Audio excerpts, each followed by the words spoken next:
Back to CNR news.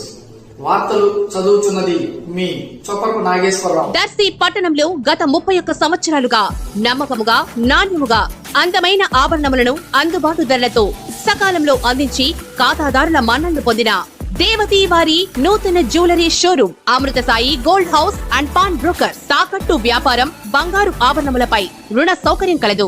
ప్రభుత్వ అనుమతితో నడుచుచున్న సంస్థ. ట్రెడిషనల్ నుండి పార్టీ వేర్ వరకు లేటెస్ట్ డిజైన్స్ బంగారు ఆభరణాలు లభించును. నెలవారీ చెల్లింపులతో బంగారు ఆభరణములు కొనుగోలు చేసే 14 నెలల గోల్డ్ పొదుపు స్కీమ్ లో చేరండి. 1 నెల చెల్లింపుని బోనస్ గా పొందండి. ఇట్లు మీ Devathi Ramarao, Devathi Eswar Sai, Amrutha Sai gold house and pawn brokers, గడియార స్తంభం వద్ద కురిచేడు రోడ్, దర్శి నియోజకవర్గం కురిచేడు మండలం కురిచేడు పట్టణ పరిధిలో ఎడ్ల పందాలు రాష్ట్ర స్థాయిలో నిర్వహించ తలపెట్టినట్లు మాజీ సర్పంచ్ ఆవుల వెంకటరెడ్డి తెలిపారు. ఈ ఎడ్ల పందాలు ఉభయ తెలుగు రాష్ట్రాలైన ఆంధ్ర, తెలంగాణ ప్రాంతాలకు సంబంధించి నిర్వహించనున్నట్లు ఆయన అన్నారు.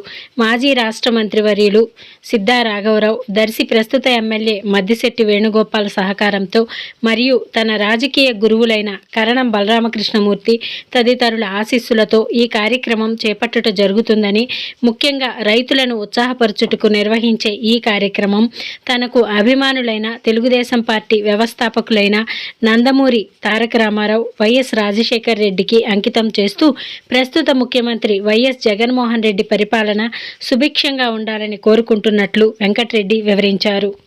అంటే మనకి అయ్యప్ప గుడి ఉంది కదా, మాలేసుకొని ఉంటే మరి ఏ రోజుకి ఆ రోజు మంచి ఇది ఉండాలి. కాబట్టి మరి నా ఆలోచన ఏంటంటే మరి రాష్ట్ర స్థాయి బలపరచనంటే ఎద్దుల పందాలు అంటే రైతుకు ఉత్సాహమైందనమాట.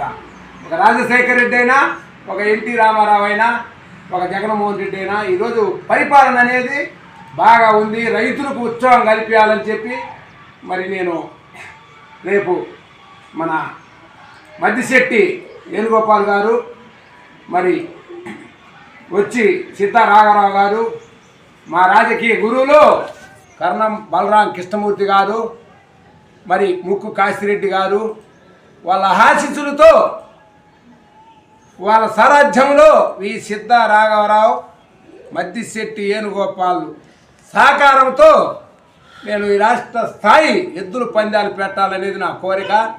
మరి కోరిక ఎందుకంటే ఈ రాష్ట్రంలో ఒక రైతాంగానికి మంచి ఉసి రావాలి అంటే వాళ్ళకి మంచి బలము, ఇంకొక రకంగా కూడా వాళ్ళకి మంచి పేరు మోయాలనేది ఉంటుంది రైతుకు అనేవాడికి. మరి అట్లా ఉత్సాహం కలిగిస్తే వాళ్ళు ఎంతో ఎద్దల మేపటం మంచి చెడ్డ ఉంటుంది. త్వరలో రాఘవరావు సార్ని, మన మద్దిశెట్టి వేణుగోపాల్ గారిని ఇద్దరిని కలిసి నేను నిర్ణయం తీసుకోవాలని చెప్పి చెబుతున్నా.